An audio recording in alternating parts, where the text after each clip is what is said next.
Voilà, je voudrais souhaiter la bienvenue, même si c'est déjà fait, à Véronique et Bruno, hein. C'est ça, hein? Voilà. Alors, il y a une personne originaire de sur région parisienne et l'autre du Lot. C'est bien ça, hein? Oui, c'est ça. Voilà. Ils aiment tellement le Lot qu'ils reviennent dans le Lot. Voilà. Donc, soyez les bienvenus. Donc, vous êtes avec nous jusqu'en septembre, je crois que vous m'avez dit. Oui. Hein, voilà. Donc, ils ont une maison à vendre en Seine-et-Marne, Non. dans l'Essonne. Dans l'Essonne. Alors, on pourra prier aussi pour ça, hein, pour cette vente. Elle est en vente déjà ou... Oui. Ok.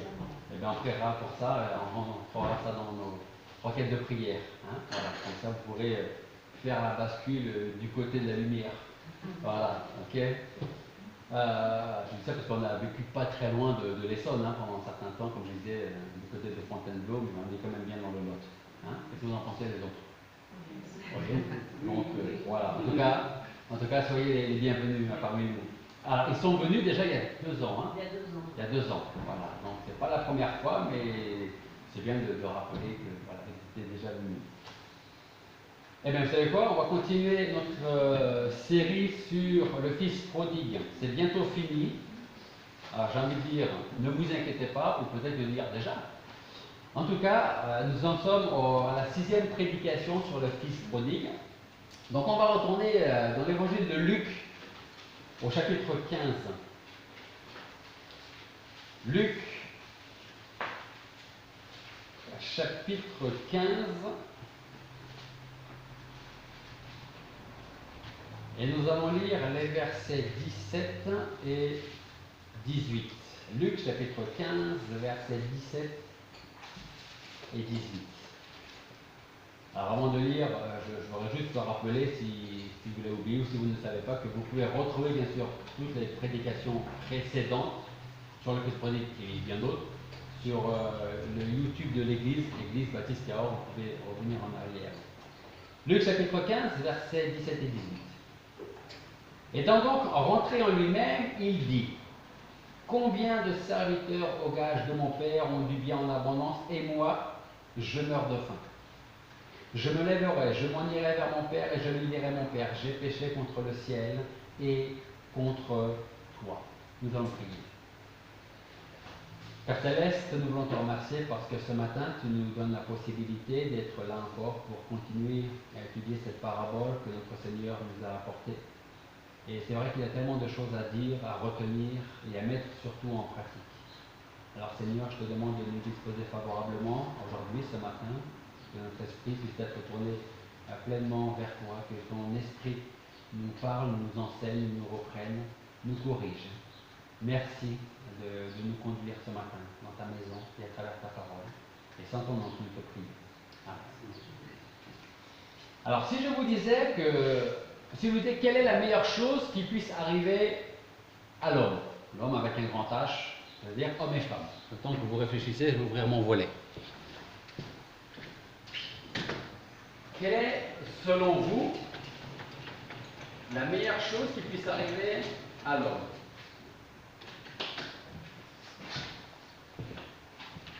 Alors, pas forcément quelle est la meilleure chose qui vous soit arrivée, ok? Mais pour vous, qu'est-ce qui pourrait être une des meilleures des choses? Sauver son âme, d'avoir la foi. Ça peut être d'autres choses qui n'ont rien à voir avec la parole de Dieu. Hein? Retrouver des personnes qu'on a perdues de vue depuis très longtemps. Rester en bonne santé.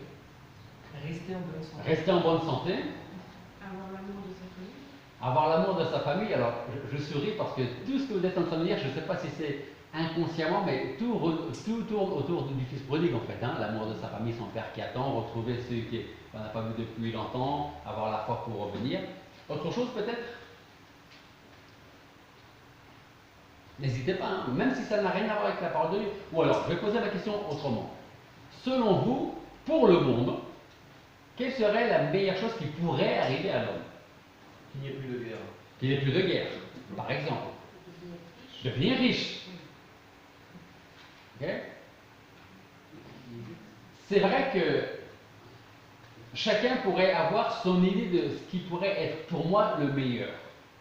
Mais quand on étudie la parabole du Fils prodigue, quand on étudie la parole de Dieu tout simplement, j'ai envie de dire qu'effectivement, une des meilleures, si ce n'est pas la meilleure des choses qui puissent arriver à l'homme, donc c'est, on a dit, Laetitia commence en disant, d'être sauvé. Ok? Je pense quelque chose de plus important encore avant. Et cette chose, vous savez ce que c'est? C'est que la personne puisse être convaincue, je suis pécheur et j'ai besoin du Seigneur. Ça, je pense que c'est ce qui peut arriver de mieux à n'importe qui ici-bas sur cette terre. C'est vrai, certains aimeraient avoir plus d'argent.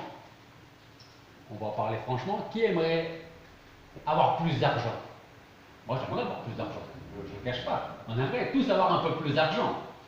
Mais on remercie le Seigneur qui nous donne seulement ce dont on a besoin. Ok? Ça aussi, ça fait partie de la foi. En tout cas, c'est vrai qu'une des meilleures choses qui puisse arriver à l'homme, c'est la conviction du péché dans sa vie. Au point où ils se disent, si je reste où je suis, il n'y a plus d'espoir pour moi. Je vais finir loin de Dieu. Alors il est intéressant de voir comment, à travers la parabole du Fils prodigue ou à travers notre propre vie, il est intéressant de voir comment une simple, alors c'est simple souvent comme ça, ok?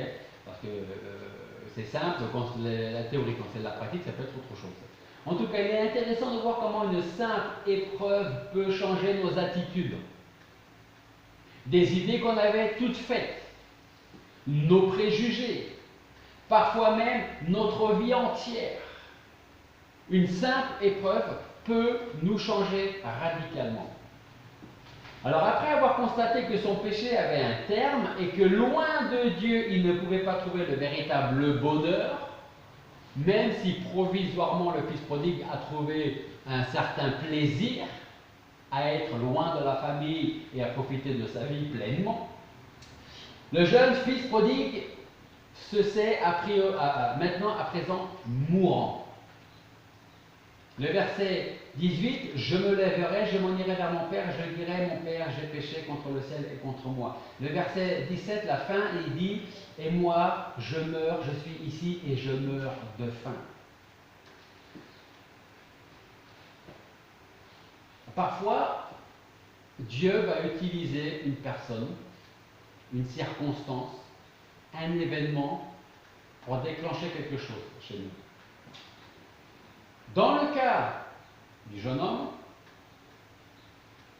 Dieu va envoyer une famine. Après qu'il eut tout dépensé, la Bible nous dit, il survint une grande famine. Puis c'est cette sensation de faim qui va être le déclencheur chez le jeune homme. On peut se poser la question, qu'est-ce qui a fait qu'un jour, il y a eu un déclenchement dans notre vie? Qu'est-ce que Dieu a mis sur notre route pour que ça puisse faire clac dans notre esprit et qu'on comprenne ce que Dieu voulait nous dire? Ou qu'on comprenne peut-être qu'on s'était un peu, d'une certaine manière, égaré de Dieu et qu'on a besoin de revenir aujourd'hui. Cette sensation de faim, qui a eu déjà vraiment faim? Personne? Qui a eu une sensation de vraiment soif? Hein? Un peu plus. Je vais vous dire quelque chose que j'avais déjà raconté il y a très très longtemps. J'avais, on n'en sait rien, 10, 12 ans. Je ne sais pas, franchement, j'ai aucune idée de l'âge que j'avais. C'est pas très grand. Je jouais en bas de ma tour de 16 étages. Il faisait très chaud. J'avais très soif, très soif, très soif. Et l'eau du robinet n'était pas toujours très fraîche à la maison quand vous ouvrez le robinet, donc ça monte comme ça, c'était pas très, très frais. J'ouvre le frigo et je cherchais quelque chose de frais, mais alors tellement frais pour boire. Il n'y avait pas de lait, il y avait une bouteille de vin, j'ai bu du vin. Je n'ai pas bu beaucoup, hein, mais j'en ai bu juste assez pour. Ça va mieux. Alors que je ne bois pas du tout d'alcool. Comme quoi, la soif peut nous faire faire n'importe quoi. Hein. Donc, quand on parle de famine ou de soif, on peut imaginer pendant un moment ce que le jeune homme qui mourait de faim était en train de vivre, d'expérimenter. très certainement il se dit, mais qu'est-ce que je fais là? C'est ce qu'il se dit. Il dit, dans la maison de mon père, il y a tellement de serviteurs, ils mangent ce qu'ils veulent, ils boivent ce qu'ils veulent. Et moi, qu'est-ce que je fais? Je suis le fils du maître de la maison, et qu'est-ce que je fais? Je regarde les cochons, et je ne peux même pas manger ce qu'ils sont en train de manger. Cette sensation de faim, peut-être même de soif pour lui, ne représente en fait qu'un tout petit pas, mais c'est celui que le Seigneur a choisi pour le Fils prodigue. Et malgré le fait que ce ne soit qu'un petit pas, il allait conduire le Fils prodigue vers la bonne direction, ou j'ai envie de dire, de remettre le Fils prodigue dans la bonne direction. Le jeune homme avait à présent, une fois qu'il se lève, il se dit, je vais retourner à la maison, et je vais demander pardon. À partir de ce moment-là, il a de nouvelles pensées. Des pensées qui à présent se tournent à nouveau vers la maison et tous ceux qui sont dans la maison. Parce que maintenant qu'il n'avait plus ni argent, ni amis, il s'est dit, mais pourquoi je suis parti en fait? Tout ce que j'avais, c'est parti comme ça. Et je meurs de faim. Donc au verset 17, nous lisons, étant donc rentré en lui-même, il dit, combien de serviteurs au gage de mon père ont du pain en abondance, et moi, je meurs de faim. Et retenez bien ces 6 paroles. Étant donc rentré en lui-même. Étant donc rentré en lui-même. Si moi, si vous dites à quelqu'un, tu es pécheur, tu es condamné, tu as besoin de demander pardon au Seigneur, à Dieu pour être sauvé, pour commencer à vivre une nouvelle vie, si la personne à qui vous dites ça, elle ne rentre pas en elle-même en se disant, peut-être qu'il a raison, c'est vrai qu'effectivement, je pensais ne pas être parfait, mais quand je comprends maintenant l'évangile, j'ai besoin. Si la personne ne rentre pas en elle-même, les paroles qu'on va pouvoir apporter à la personne, ça va faire quoi? Ça va passer et puis ça va partir. Il n'y a rien du tout. Là, les 6 mots importants, c'est si vous devez garder que 6 mots des versets 17 et 18, ce sont ces 6 mots-là. Étant donc rentré en lui-même. Il se pose et il commence à se poser les bonnes questions. Alors quand on lit « étant donc rentré en lui-même », on pourrait penser qu'auparavant, il était hors de lui-même. Le fils prodigue ne contrôlait pas ses désirs, et a priori, ce sont plutôt ses désirs qui contrôlaient le fils prodigue. C'était son argent qui contrôlait le fils prodigue. C'était ses loisirs, ses plaisirs, ses amis qu'il a plus eu une fois qu'il a plus d'argent d'ailleurs. Ce sont toutes ces choses qui le poussaient à faire des choses que très probablement il n'aurait jamais fait s'il était resté auprès de son père. Alors on comprend mieux les paroles de l'apôtre Paul quand il nous dit en Éphésiens chapitre 2, versets 1 et 3. Je vous invite à regarder ce passage avec moi, Éphésiens chapitre 2, versets 1 et 3.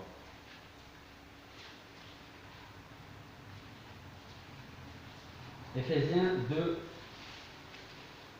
1 et 3, et qu'est-ce que nous dit l'apôtre Paul là dans ce passage? Il dit, vous aussi, vous étiez morts dans vos fautes et dans vos péchés, dans lesquels vous avez marché autrefois selon le train de ce monde, selon le prince de la puissance de l'air, de cet esprit qui agit maintenant dans les fils de la rébellion, parmi lesquels nous vivions tous autrefois selon quoi? Selon les convoitises de notre chair, accomplissant les désirs de la chair et de nos pensées, et nous étions par nature des enfants de colère comme tous les autres. Là, l'apôtre Paul est en train de dire, avant d'être en Jésus-Christ, aujourd'hui, si vous êtes en Jésus-Christ, vous étiez quoi? Nous étions quoi avant? Nous étions... Ça, c'est intéressant ce qu'il dit.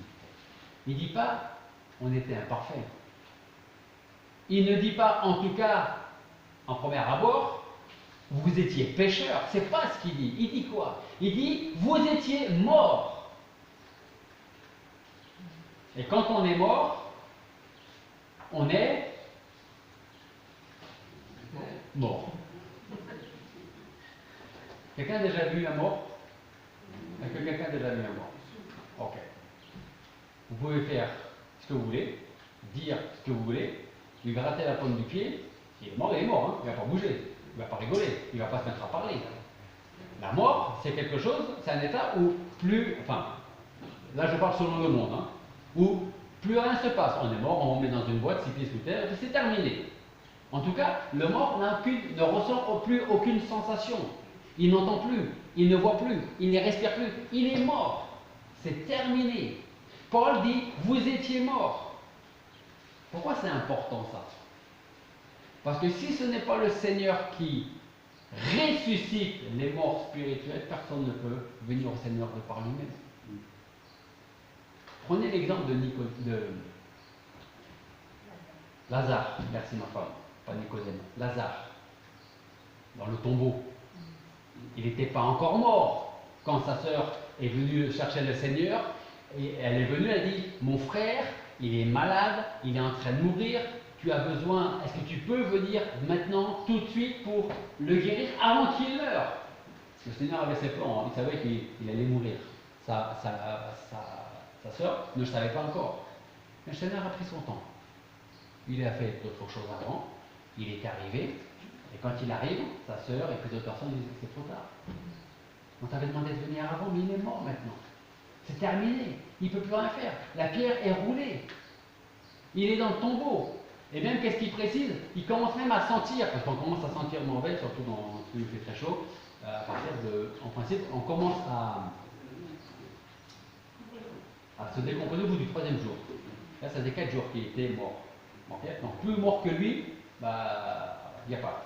Ok? Et pourtant, le Seigneur, qu'est-ce qu'il a fait? Il s'est présenté devant le tombeau. Est-ce qu'il a demandé à Lazare, Lazare, est-ce que tu veux vivre? Il a posé la question. Jésus ne lui a pas dit, Lazare, je vais te ressusciter, mais je veux ton accord. Jésus n'a pas dit, Lazare, je vais te ressusciter, mais j'ai besoin de ton aide. Pourquoi? Parce qu'un mort est mort.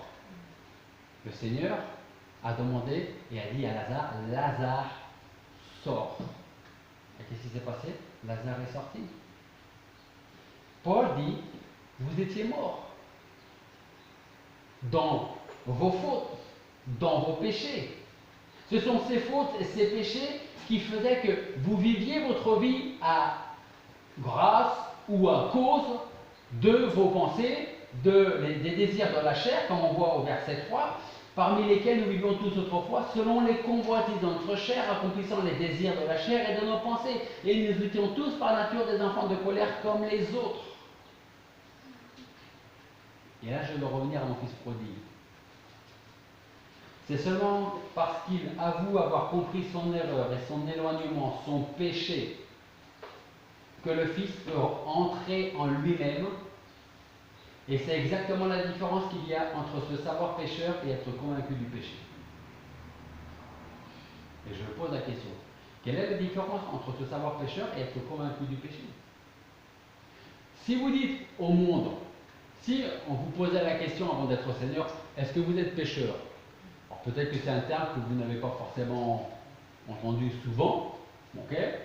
Mais si vous avez un petit peu de quelque chose de biblique dans votre esprit, vous allez associer ça, le péché, à quelque chose qui est mal. À une mauvaise action, à mentir, à voler. Donc si on vous dit est-ce que vous êtes pécheur, vous risquez de dire je ne suis pas parfait. Hein? Effectivement, de temps en temps, je faisais des choses, ça m'arrive parfois de faire des choses qui ne sont pas forcément... Hein? Voilà.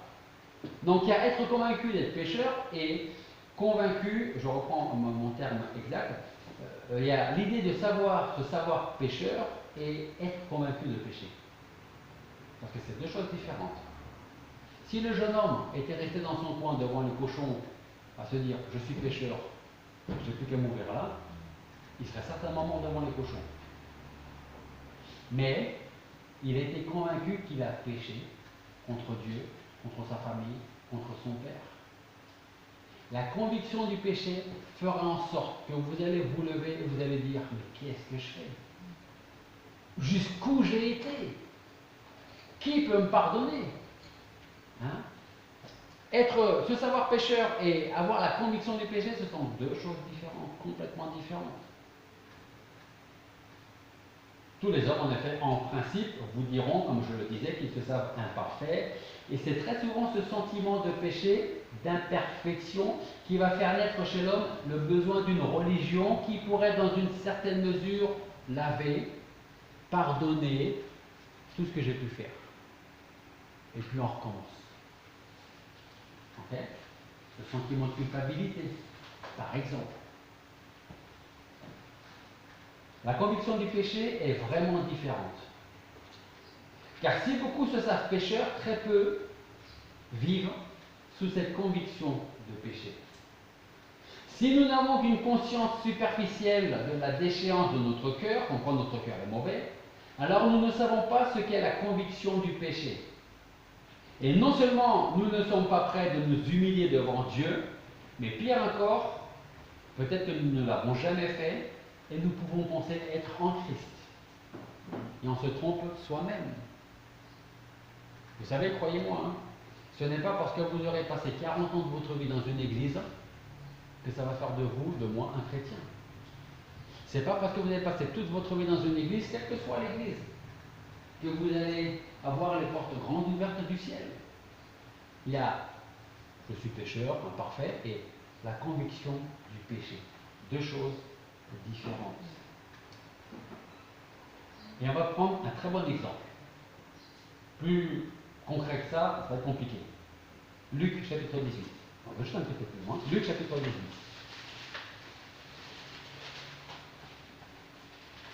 À partir du verset 10. Tout le monde connaît ce passage. Luc chapitre 18. À partir du verset 10. Et qu'est-ce qu'on lit? Deux hommes montèrent au temple pour prier. Jusque-là, tout va bien. Un était pharisien et l'autre péagé. Jusque-là, tout va bien aussi. Le pharisien, se tenant debout, priait ainsi en lui-même. Ô Dieu, je te rends grâce de ce que je ne suis pas comme le reste des hommes, qui sont ravisseurs, injustes, adultères, ni aussi comme ce péagé. Moi, je jeûne 2 fois par semaine, je donne à dîme tout ce que je possède. Là, ce qui est pire pour lui, c'est qu'il ne se considère même pas comme imparfait. Pour lui, tout va bien. Okay?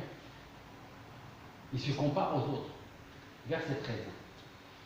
Mais le péagé se tenant éloigné n'osait même pas lever les yeux au ciel, mais se frappait la poitrine en disant ô Dieu, sois apaisé envers moi qui suis pécheur. On pourrait se dire qu'il n'exprime, le pharisien n'exprime pas l'impression qu'il est pécheur, mais dans ses paroles, il y a de l'orgueil. Je ne suis pas comme lui là. Hein? Toi, Seigneur, tu connais son cœur. Tu as vu un peu son cœur? Tu as vu le mien? Moi, je donne la dîme de tout ce que je possède. Je reprends ces termes pour honorer l'oubli. Hein. Lui, comme les autres, ils sont ravisseurs, injustes, adultères. Mais pas moi. Moi, je jeûne 2 fois par semaine, je donne la dîme de tout ce que je possède. En fait, je suis parfait. Mais il vient quand même prier dans le temple pour dire au Seigneur, regarde comme je suis parfait. Et puis de l'autre côté, vous avez le péagé qui se tient éloigné, qui n'ose pas lever les yeux au ciel et qui dit, ô Dieu, sois apaisé envers moi qui suis pécheur. Et le Seigneur plus loin dira, à votre avis, lequel des deux va repartir pardonné, purifié dans sa maison? Celui qui se prétendait déjà être parfait ou l'autre qui dit, ô Dieu, sois apaisé envers moi qui suis pécheur? La conviction du péché va faire en sorte que vous allez vous lever, venir au Seigneur Jésus-Christ et dire, ô Dieu, sois apaisé envers moi qui suis pécheur. Le péché va vous faire dire, je ne suis pas parfait, mais je fais tout pour être mieux chaque jour, un peu mieux chaque jour. Vous voyez la différence? Il ne suffit pas d'être plus ou moins conscient que quelque chose ne va pas en nous, parce que tout le monde sait qu'il y a toujours quelque chose qui ne va pas en nous. Ce qui revient à dire que le sentiment un peu flou, ce sentiment un peu flou, n'a rien de chrétien. Tout le monde peut dire je ne suis pas parfait, j'ai des choses à arranger. Tout le monde peut le dire ça. Mais ce n'est pas parce qu'on se dit ça qu'on peut dire je ne suis pas parfait, donc j'estime que je suis chrétien. Okay? La véritable conviction de péché nous poussera à renoncer à nous-mêmes. C'est-à-dire que le jeune homme aurait pu rester là où il était et dire j'aurais trop honte de retourner. Qu'est-ce que je vais leur dire quand je vais arriver à la maison? Qu'est-ce que je vais leur dire? Comment est-ce qu'ils vont me recevoir? Est-ce qu'ils vont me recevoir? Est-ce que mon père va me chasser? Il renonce à lui-même. Il met de côté sa fierté, son orgueil, et il dit, je vais me lever, j'irai voir mon père et je dirai, j'ai péché contre Dieu et contre toi. Et puis, il adviendra ce qu'il adviendra. Mais je dois le faire. Alors, je dirais de nouveau que la conviction de péché est ce qui peut arriver de mieux à tout être humain. Parce que c'est la preuve qu'il est bien attiré par Dieu lui-même et non par sa propre justice, comme par exemple le pharisien dans le temple qui prie. Le psaume 130, versets 3 et 4, nous dit Éternel. Psaume 130, versets 3 et 4, si vous prenez des notes. Éternel, si tu prends garde aux iniquités, Seigneur, qui pourrait subsister? Mais le pardon se trouve auprès de toi afin qu'on te craigne. Là, le psalmiste, il dit, si le Seigneur gardait en mémoire tous les péchés que j'ai pu, moi, commettre, ou les hommes, les femmes ont pu commettre, qui pourrait se présenter devant le Seigneur? Personne. Personne. Par contre, il dit, mais le pardon se trouve auprès de toi afin qu'on te craigne. Pour en revenir au fils prodigue, je dirais qu'il était en train de mourir et il le savait. Mais le pire dans son histoire, c'est qu'il ne pouvait maintenant, à présent, plus rien faire du tout. Il n'avait, comme on l'a dit, ni argent, ni amis. C'était terminé, il n'y avait plus de ça. Il avait perdu son innocence et personne n'était là pour se plaindre. Pour le plaindre, pardon. En fait, il ne réalisait pas pleinement ce qu'il disait par ses paroles quand il disait « Moi, je suis là et je meurs de faim ». Car c'était bien son état devant Dieu, comme le confirme son propre Père quand il dit au verset 22, Luc chapitre 15. On revient dans notre passage en Luc chapitre 15. Et au verset 22, à partir du verset 22, qu'est-ce que dit le Père? Apportez la plus belle robe et l'en revêtez. Mettez-lui un anneau au doigt et des souliers aux pieds. Amenez le veau gras, tuez-le et mangeons et réjouissons-nous. Verset 24. Parce que mon fils, que voici, était mort et il est revenu à la vie. Il était perdu et il est retrouvé. Remarquons encore une chose importante dans les paroles du Fils. Il dit au verset 18, « Je me lèverai, je m'en irai vers mon Père, je lui dirai, mon Père, j'ai péché contre le ciel et contre toi. » Il confesse ouvertement ses fautes. Il est franc avec lui-même. Et s'il est franc avec lui-même, qu'est-ce qui va se passer? Il va être franc et sincère aussi avec les autres. Et plus précisément avec son Père. Il va dire à son Père, « J'ai péché. » Il ne va pas forcément dire tout ce qu'il a fait. Il dit, j'ai péché. Quand on vient au Seigneur et qu'on veut demander au Seigneur pardon de ses péchés, vous ne pourrez jamais, de toute manière, citer tous les péchés que vous avez fait dans votre vie. C'est tout simplement impossible, tellement il y en a. Mais le Seigneur les connaît. Quand vous venez au Seigneur pour être sauvé, qu'il devienne votre Seigneur et votre Sauveur, c'est-à-dire que vous puissiez être accepté par Dieu, à aucun moment il ne vous demande, et à aucun moment il ne vous demandera, ok, alors vas-y, moi je suis très patient, cite-moi tous tes péchés. Non. Tout simplement, j'ai péché contre toi. Le publicain, aie pitié de moi parce que j'ai péché contre toi. Le fils prodigue n'essaye pas de dissimuler le mal qu'il a pu commettre. À aucun moment il n'a dit ou il ne va dire « je me suis un peu éloigné, j'ai fait des bêtises et bon je regrette, maintenant je reviens ». Parce que le regret n'est pas la repentance. Les regrets, je vous disais ça il n'y a pas 30 ans, le regret ne vous donnera pas le salut. la repentance vous accordera le salut. À aucun moment il dit je me suis éloigné un peu, j'ai fait n'importe quoi, donc je m'excuse et je reviens. Non, il dit j'ai péché contre le ciel et contre toi. Maintenant, que serait-il arrivé si le fils prodigue avait été chassé, rejeté par son père? Nous pourrions dire, comme je l'ai peut-être même déjà dit, bah, il récolte ce qu'il a semé. Tu as joué avec le feu, tu t'es brûlé, t'assumes maintenant. On pourrait également dire, si j'avais été à la place de son père, je ne sais pas ce que j'aurais fait moi. Je lui aurais certainement dit ces 4 vérités, je l'aurais peut-être puni, je ne sais pas, mais ce ne serait pas passé comme ça. Si ça avait été le cas, l'histoire du fils prodigue aurait été bien triste si elle s'arrêtait là. Et nous serions obligés de dire que le péché a gagné, que ses conséquences pour le fils prodigue et d'une certaine manière pour la famille sont pour l'éternité. Mais posons-nous une autre question. Si le père n'avait pas été présent lors du retour de son fils, qu'est-ce qui se serait passé? Si après une longue absence de son fils, la déception, le chagrin, son père avait endurci son cœur au point de ne plus vouloir attendre ou espérer son retour. On parlait du pardon ce matin. Le pardon doit être accompagné de patience. Ou encore si le père avait traité son fils comme il le méritait, ou comme méritait ses péchés. Souvenez-vous que le fils prodigue part pour un pays éloigné, ce qui veut dire qu'il lui a fallu un certain temps pour revenir de ce pays éloigné.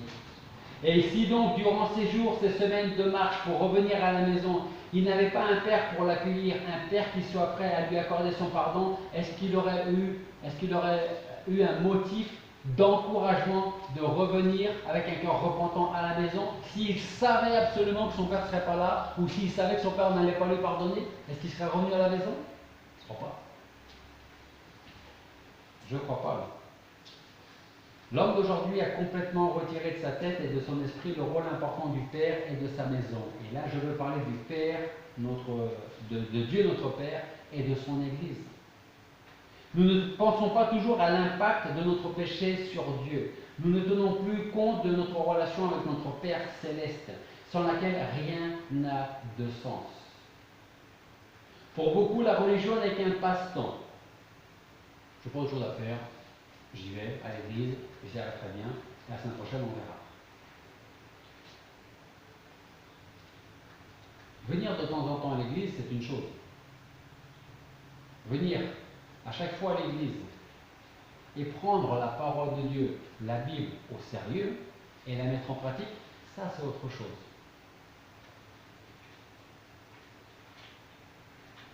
Si nous pouvions faire le tour de toute église, pour terminer, de toutes les églises confondues, okay, dans lesquelles en tout cas on est membre. Je ne pense pas que dans l'église catholique on est membre de l'église catholique. Okay, on est membre de l'église de notre église locale. Si nous pouvions faire le tour de toutes les églises et avoir entre les mains la liste de tous ceux qui se prétendent être membres de leur église et qui tiennent à être considérés comme membres de leur église, nous serions peut-être surpris de voir que beaucoup seraient scandalisés à l'idée d'être rayés de la liste des membres, car en considérant leur vie, leur implication dans l'Église, et par la même occasion la nôtre, nous remarquerions qu'ils se disent membres et pourtant ils ne participent pas ou quasiment pas à la vie d'Église. Ah, je suis membre, Alors, comme ce n'est pas le sentiment du tout des gens d'ici, donc je suis membre de l'église, de l'autre église de Cahors, l'autre église baptiste de Cahors ou de Montpellier ou de j'en sais rien, de Lille, et je ne m'investis pas. Je ne prends aucune responsabilité, parce qu'il y en a qui le font bien mieux que moi. Ça peut être vrai pour certains domaines. Dieu vous a donné des dons quand même, à chacun d'entre vous. Donc si je me dis membre de mon église, mais que je ne fais rien, que juste amener ma personne, je m'assois, j'écoute et je repars, autant être ami de l'Église. Hein. Vous voyez ce que je veux dire? Autant être ami de l'Église. Pour conclure ce message, je voudrais vous encourager en vous disant que si vous avez commencé à croire en Dieu, si vous avez commencé à vivre une nouvelle vie avec Dieu, allez jusqu'au bout. Vous arrêtez pas. Ne vous arrêtez pas en disant maintenant je suis sauvé, je viens à l'église et ça me va très bien. Vous pourrez le faire. Et dans toutes les églises, il y en a qui le font très bien. Je suis sauvé, je viens, je m'invite pas trop, je participe un peu et tout se passe bien. Vous pouvez le faire. Mais ça va être vous, nous, moi, même si j'ai cette attitude, ce sera nous les perdants. Parce qu'on n'apporte rien à l'église. Rien. Donc si on a commencé à vivre notre vie avec le Seigneur, allons jusqu'au bout des choses. Et ça, je l'ai toujours dit depuis des années. Si vous commencez quelque chose, allez jusqu'au bout, ou alors ne commencez rien. Ne commencez rien. Si vous savez que vous n'allez pas aller au bout. Okay? Que votre foi, que notre foi soit la chose la plus réelle et la plus concrète dans notre vie. On ne doit pas croire simplement d'une manière sentimentale. Bien au contraire, nous devons croire en lui pour tout et pour toujours. On n'a pas un Dieu que nous ne pouvons pas approcher. Bien au contraire. Il entend chacun de ses enfants. Il a pitié de nous et vient à notre aide. Il est patient. Il est ce Père dans la parabole du Fils prodigue qui attend sur le pas de la porte et qui attend que son Fils revienne. Et là, c'est le Fils qui revient, c'est-à-dire que pour revenir, il fallait déjà être là et partir. Mais ce même Père, de l'illustration de la parabole, le Père Céleste, il est là aussi et il attend ceux qui ne sont pas encore venus et qui devraient venir. Avec un cœur repentant, sincère. Ô Dieu, sois apaisé envers moi qui suis pécheur. Ça suffit pour être sauvé. On n'a pas besoin d'une prière comme ça. On n'a pas besoin de connaître quelque chose par cœur qu'il faut réciter 154 fois. De simples paroles.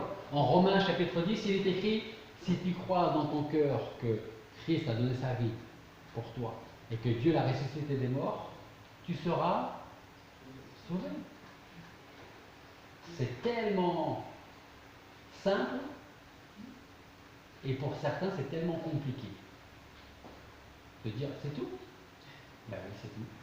Vous voulez faire quoi de plus? Rien. Et pourquoi est-ce qu'on ne peut rien faire de plus?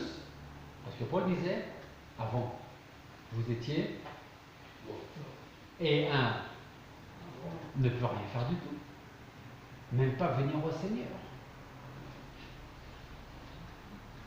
Confions-nous sans cesse en lui, sans aucun doute, sans aucune hésitation.